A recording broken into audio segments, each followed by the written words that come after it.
I want to talk very briefly about my transition to a new career, a new life of sorts, and why exactly I left WSIL TV. And it's not a scandalous story. There's no ill will.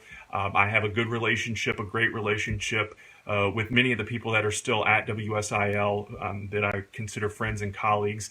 And, I have been invited to come back and be on a couple of the shows to promote or talk about events that are going on. So this is not going to be a tell-all scandalous event, but I will tell you this to kind of set the table of sorts.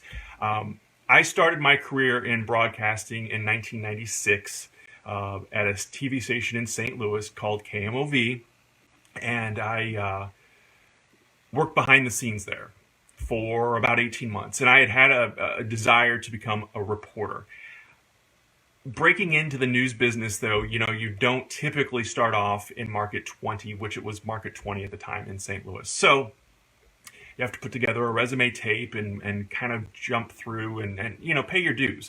And so that's exactly what I did. I went out with reporters on my days off. I worked with them.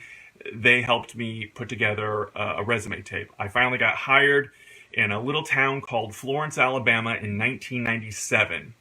And I spent just over a year there until the station changed hands and they decided to eliminate the news department. So I found myself without a job and my first kid on the way. So desperate times called for desperate measures, and I took a job producing the morning news in West Lafayette, Indiana, home of Purdue University. We loved the area.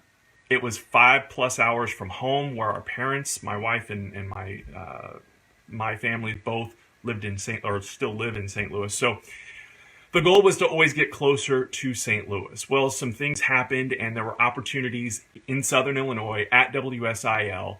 And luckily, I am thankful, I am grateful that I was hired and was able to not long after getting hired in January of 2004, by August of that year, I had been named morning co-anchor of News 3 This Morning. And I'm not going to lie, it was a tumultuous ride. There were a lot of times where I thought I was not going to continue on due to my performance, due to the reviews that I was getting. I was not a popular part of the broadcast team, if you will, in terms of presentation behind the scenes. Everybody liked me. But I stayed persistent and I worked hard.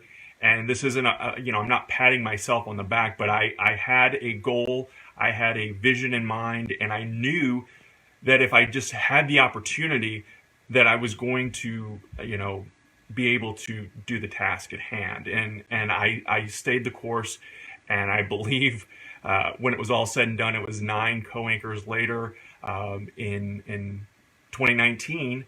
1 year ago, about this time, I announced that I was leaving WSIL. And it wasn't,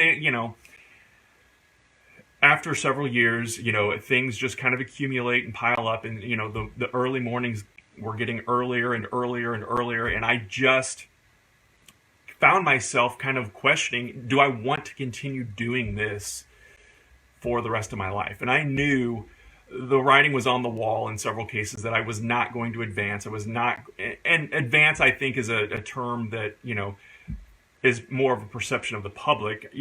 I wasn't going to become the main anchor. I was not going to get a big bump in pay. I was not going to, go to the network. We didn't want to leave Southern Illinois because our kids were in school and my daughter still is in school here. So we didn't want to leave the area. And so I wanted to find something that would allow me to continue to be creative, continue to connect with the community, continue to be a part of Southern Illinois. And that's when I was looking into several marketing options. And I applied and interviewed at several companies and actually had a couple of offers. They just did not pan out. But in the meantime, I had started writing my blog, and I had been blogging about professional wrestling for quite some time. And then I kind of transitioned and started telling other stories. And again, that creative outlet allowed me to have fun and, be creative and still get that kind of exhilaration, that thrill, if you will.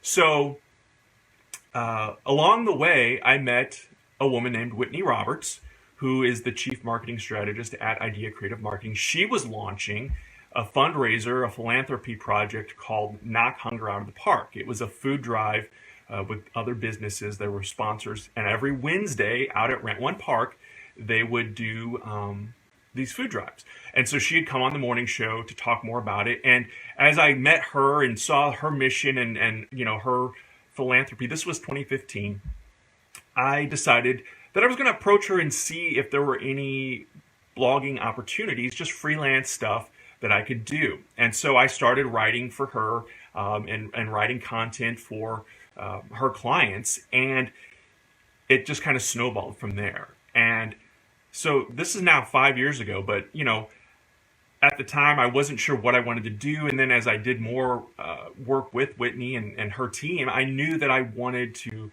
make that transition. And we met during the summer of 2018. We sat down in her office in Carbondale.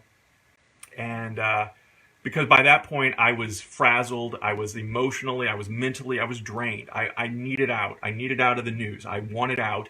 There were so many factors that were just kind of accumulating and piling up. And it was like, I've got to get away from this. And so, and again, it wasn't one person, it wasn't one thing, it wasn't, it was, and this was before Quincy Media came in, before Quincy Media was even a thought.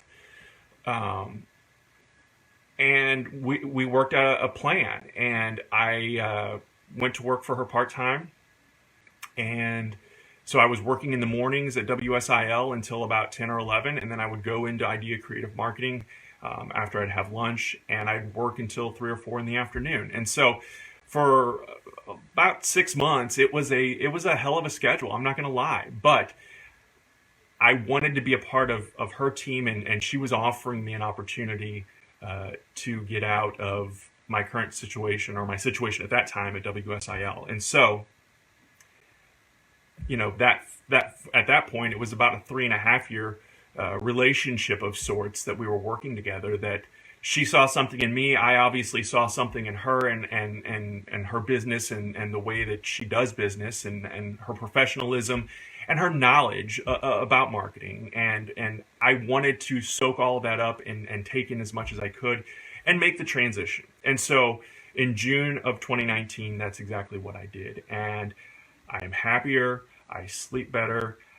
I just, notwithstanding this whole COVID-19 situation where we were working from home, I love what I do, and I love the opportunity to meet new people and meet new clients and continue, again, that creative flow, that creative process, and that's what I'm allowed to do.